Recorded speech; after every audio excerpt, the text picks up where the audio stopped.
Hi, we're Karen and Simon. We're coaches with over 100 years' experience in being human and currently living in Bristol in the UK. A coffee chat about emotions and being human and the challenges our coaching clients face led us to this series of videos. We aim to share our thinking and experiences to help you navigate the mayhem of working life. So, let's get going. Oh, how are you? I'm good, thank you. Yeah, really good.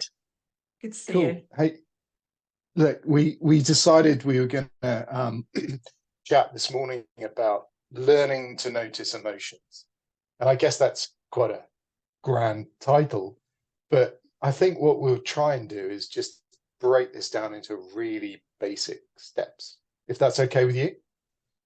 Yeah, I've got a question to start with though. Why is it important to learn to notice emotions? What are the benefits for me of doing that? So here's my view, right? SciShaw's view on why emotions are important. And there's two things. First of all, they are, if you like, they're another one of your senses. And they're really powerful. So they're really, really instant. And so let's imagine that we can notice our emotions. And I wonder if you've ever been in a situation in a normal day where suddenly you just feel a burst of happiness or a burst of frustration or anger. And if that's ever happened to you, then that's your emotions basically telling you something's happening. And that it's so useful to start to tune into that.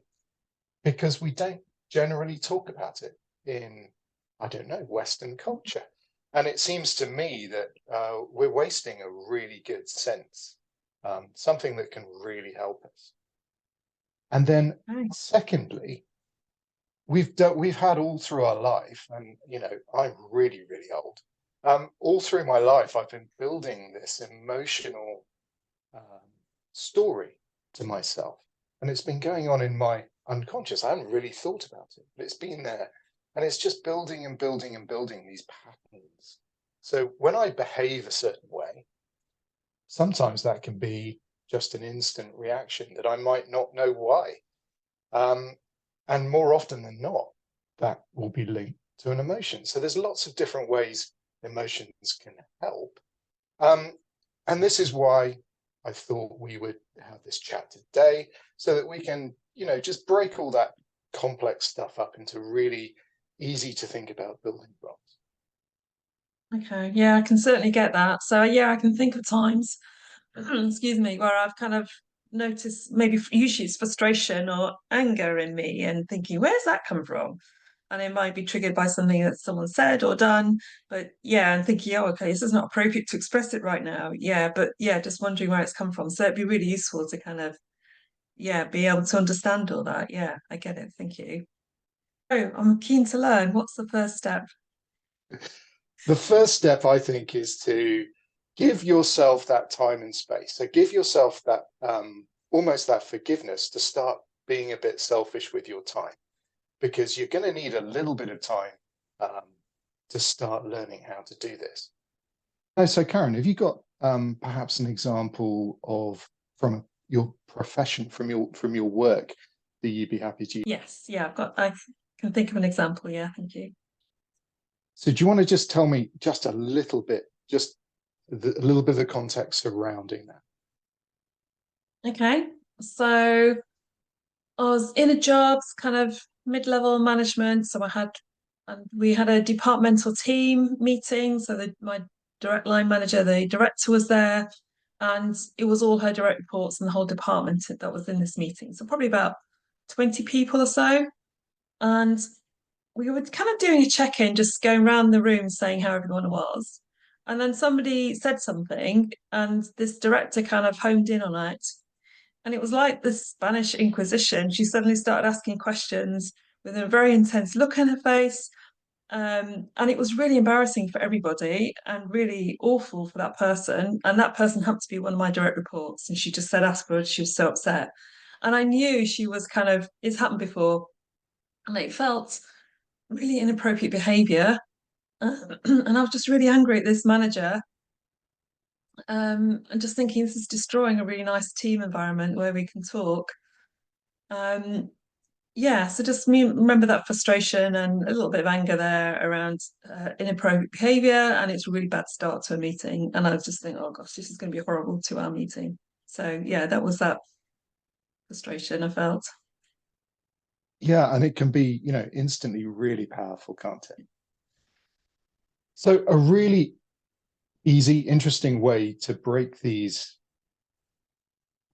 issues down is to think about, right, what am I thinking? What am I feeling?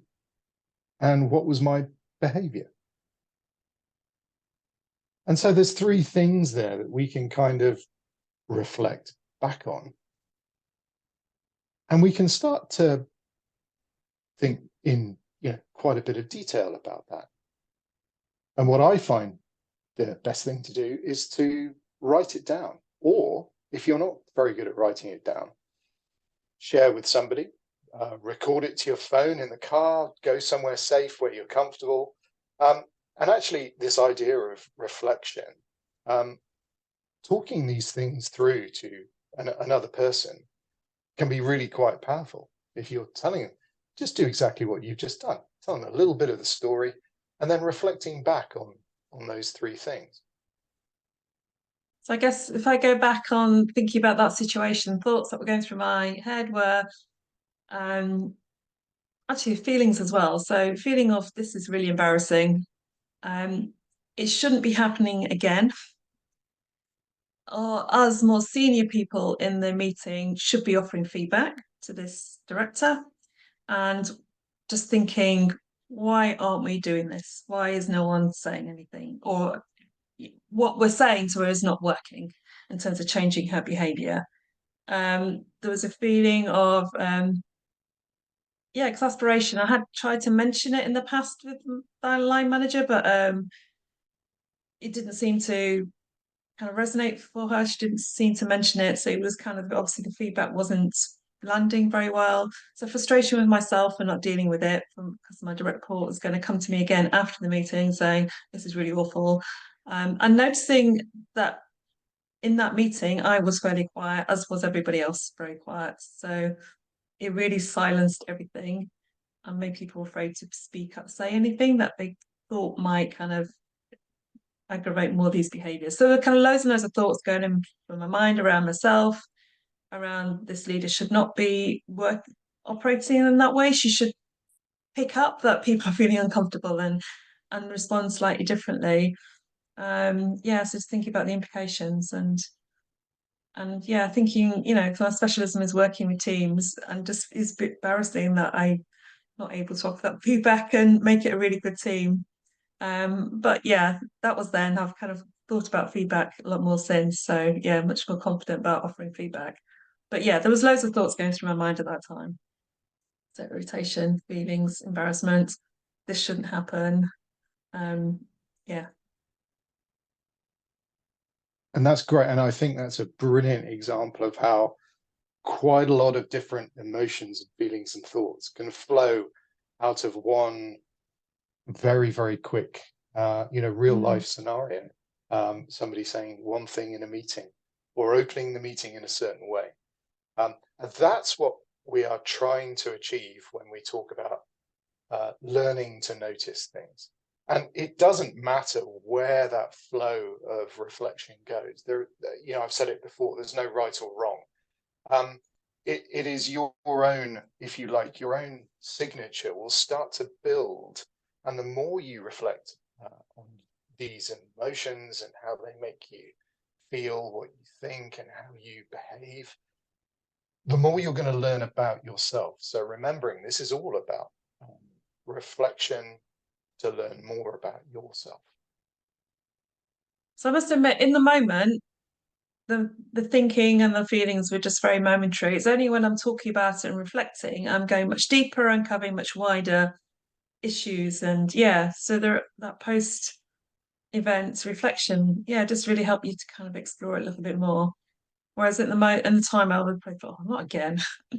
This is really embarrassing. Need to do something about it. And then that will be it. And probably didn't think about it again after that. Until the next meeting when it happened again.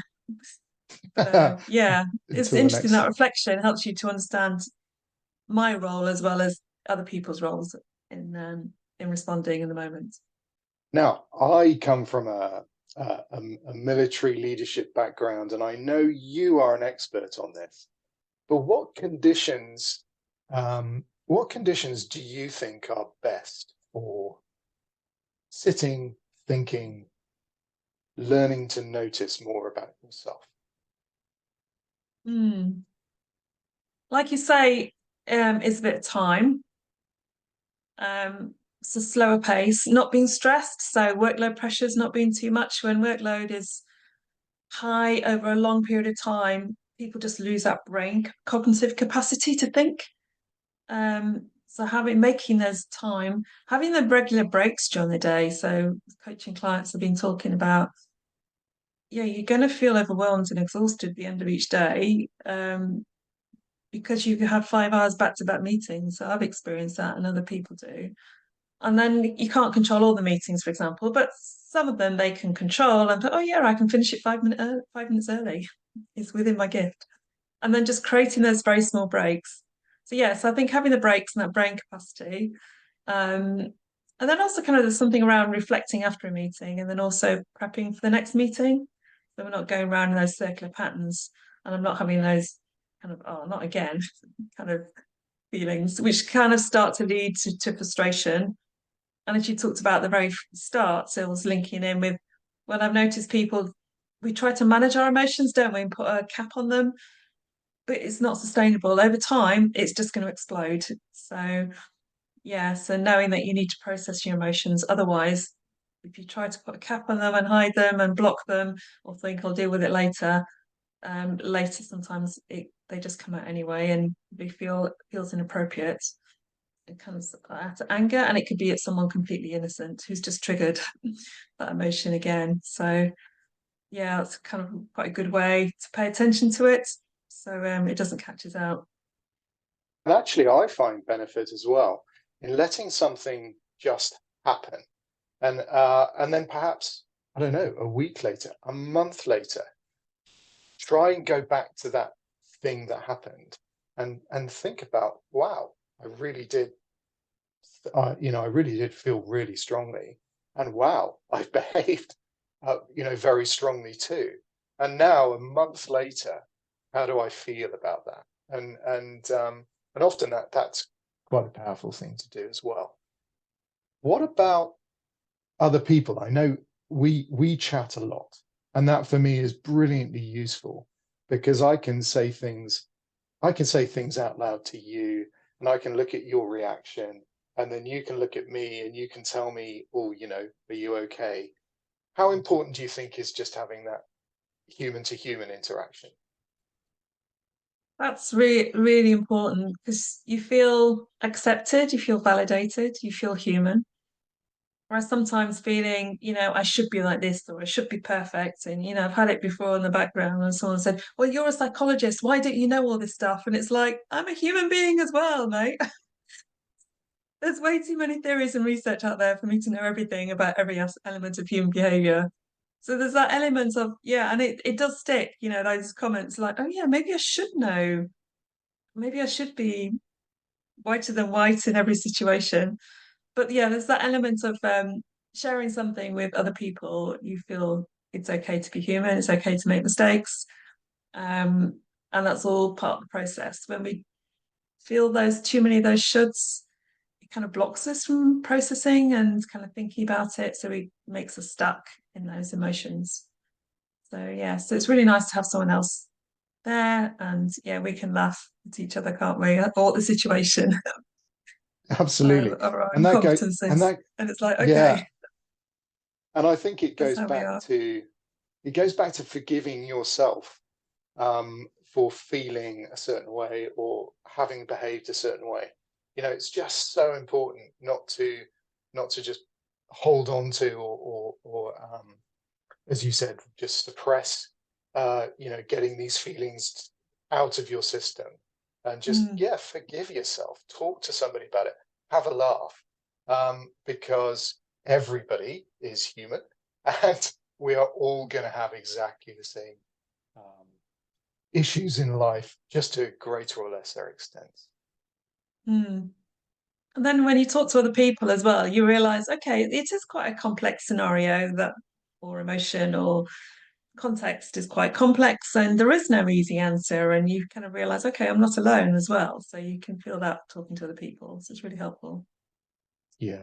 And you also learn, because the other great thing about, if I was in that meeting with you, for example, perhaps I wouldn't have been as frustrated as you. And by talking about that different perspective, Mm. we can also start to learn more about ourselves in that way too. So there's just, we could go on for hours. There's a never-ending discussion to be had about how we react to things, and how we even define or describe our emotions. It's all so personal to us, so fascinating. But yeah, some really interesting practical ways to start noticing these things. So just to recap, so noticing, taking time out just to reflect, and then that kind of opens up more emotions, more things that may be happening in our minds. Talk it through with other people is really helpful as well, different perspectives. Um, there's more of acceptance that we're human and that we're all in making these mistakes, or yes, it removes the shoulds, that we're just all human and all experiencing emotions and processing. Just talking about it or writing about our emotions is really helpful to process them. Absolutely. Okay. Absolutely. So thinking about that importance of that human to human conversation, Karen, what are the sort of places you can go to find people that you can just open up to? Good question. So I guess maybe colleagues that I trust at work because they all kind of know the situation. Maybe others, yeah, that I work with. Maybe my mentor could be useful to get their experience if they've been through the similar situations and how they reacted. So yeah, it's quite important for people I trust. My partner maybe, so they kind of understand some elements of it. Obviously, I can't repeat it too much; they might get bored. But yeah, they're very supportive partners. Yeah, and it's important to have people that you trust, that see you as being human, and that's okay, that aren't going to be critical or judgmental or go too quickly to advice. See, ideally, I'd want someone who can listen. So maybe a coach as well, is really good. Yeah, coaches are really good at listening. They're good at seeing potential in people and kind of understanding that we're all human, and can help kind of ask really great questions to process emotions. So the next time I'm kind of prepared if I get triggered by something, that kind of emotion, that I'll be able to respond maybe in a slightly different way that's a bit more positive and impactful. Yeah. Action learning sets and group coaching also another one. So kind of working with other people. Yeah, there's a few things we do. Yeah, there are lots of places you can go. I know we work as coaches with people, and I always like to explain, like, you're helping people get the basics in place first. So you're learning quite a lot, sometimes quite quickly, about yourself, and that can be quite difficult sometimes, or confronting, especially if we're going to be talking about emotions, things that society tells us are difficult. And you and I both know they're not difficult at all, but sometimes it's nice to have those basics in place, to make everything, really safe, a really safe space to open up and really get the benefit of learning about yourself from someone else. So how can they contact you, Karen? So I have my website, aspirecoachingandconsulting.co.uk, or my email address we'll put in the show notes of karen@aspirecc.co.uk and on LinkedIn and soon to be on Instagram as well. So yeah, thank you. Thank you, Fantastic. Simon. Lovely conversation. No worries. I'll see you soon. See ya.